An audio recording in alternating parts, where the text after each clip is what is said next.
Albert Einstein اور اسحاق Newton کی ذہانت کے قصے تو آپ سب نے سن رکھے ہوں گے، لیکن ان دونوں سے زیادہ ذہین ایک اور شخص بھی تھا جس کو کوئی نہیں جانتا۔ زیم ٹی وی کی ویڈیوز میں ایک بار پھر سے خوش آمدید۔ آئنسٹائن اور نیوٹن کی عقل مندی اور کارناموں سے تو سب واقف ہیں، لیکن آپ یہ جان کر حیران رہ جائیں گے کہ ایک شخص ایسا بھی ہے جس کا آئی کیو ان دونوں سے بہت زیادہ ہے، مگر وہ گمنام ہے۔ یہ کہانی ایک ایسے شخص کی ہے جو دنیا میں اب تک پیدا ہونے والے سب انسانوں میں سب سے زیادہ ذہین مانا جاتا ہے۔ البرٹ آئنسٹائن کا آئی کیو لیول 160 تھا، اسحاق نیوٹن کا آئی کیو 190 تھا، لیکن جس شخص کی بات ہم آج کرنے جا رہے ہیں اس کا آئی کیو لیول 260 تھا، یعنی البرٹ آئنسٹائن اور اسحاق نیوٹن سے بھی کئی زیادہ۔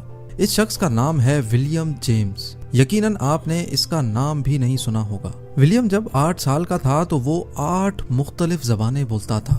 ولیم 1898 میں امریکہ کے شہر نیو یارک میں پیدا ہوا۔ اس کے ماں باپ انتہائی ذہین لوگ تھے۔ ولیم صرف 18 مہینے کا تھا جب اس نے امریکہ کا مشہور اخبار نیو یارک ٹائمز پڑھنا شروع کر دیا۔ 8 سال کی عمر میں ولیم 8 مختلف زبانیں بولتا تھا جو اس نے خود اپنی مدد آپ کے تحت سیکھی تھی۔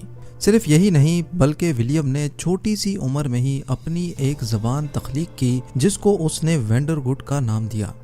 ولیم دنیا کا پہلا شخص تھا جسے بہت چھوٹی عمر میں ہی ہارورڈ یونیورسٹی میں پڑھنے کا موقع ملا۔ ولیم کو ہارورڈ یونیورسٹی میں 1909 میں 11 سال کی عمر میں پڑھنے کا موقع ملا۔ صرف 1 سال بعد یعنی 1910 میں ولیم اپنے استاد کو میتھس پڑھایا کرتا تھا۔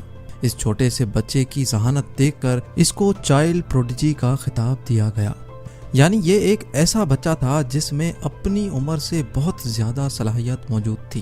ولیم نے 16 سال کی عمر میں کالج کی ڈگری مکمل کر لی۔ اس کی اعلیٰ صلاحیتوں کی بنا پر یہ چھوٹی عمر میں ہی بہت مشہور ہو گیا، لیکن ولیم کو مشہور ہونے کا بالکل شوق نہیں تھا۔ وہ لوگوں سے دور اکیلا رہنا چاہتا تھا۔ اس کے لیے سب سے اچھی زندگی وہ تھی جس میں اس کا کسی کے ساتھ رابطہ نہ ہو۔ ایک موقع پر ولیم نے ایسا بھی کہا کہ وہ کبھی شادی نہیں کرنا چاہتا۔ ولیم کے والد نے بہت کوشش کی کہ وہ اور زیادہ پڑھائی کرے کیونکہ انہیں معلوم تھا کہ ولیم میں کچھ خاص ضرور ہے۔ جیسے جیسے ولیم بڑا ہوا اس نے اپنے والد کی مرضی پر چلنا چھوڑ دیا۔ وہ جانتا تھا کہ اگر وہ آگے بڑھے گا تو لوگ اسے اور زیادہ جاننے لگیں گے، یہاں تک کہ اسی وجہ سے اس کی اپنے والد کے ساتھ شدید لڑائی بھی ہو گئی۔ لڑائی اتنی شدید تھی کہ ولیم کے والد کی 1923 میں وفات ہوئی تو وہ ان کے جنازے پر بھی نہیں گیا۔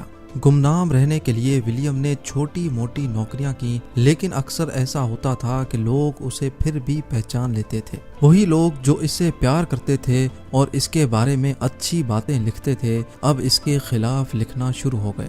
ولیم نے ورلڈ وار 1 میں جنگ کے خلاف آواز اٹھائی جس کے نتیجے میں اسے 18 مہینے کی قید ہوئی، لیکن اس کے خاندان والوں نے اس کی بیل کروا لی۔ ولیم نے اپنی زندگی کا بقیہ حصہ تنہائی میں گزارا۔ اس کا اپنی فیملی کے ساتھ بھی کوئی رابطہ نہیں تھا، یہاں تک کہ اس نے اپنا پیٹ پالنے کے لیے لوگوں کے چھوٹے موٹے کام تک کیے۔ وہ انسان جو اپنی ذہانت سے بہت کچھ کر سکتا تھا، کچھ کیے بغیر صرف 44 سال کی عمر میں دنیا سے چل بسا۔ اس طرح ولیم کا قصہ تمام ہوا اور لوگ اسے بھول گئے۔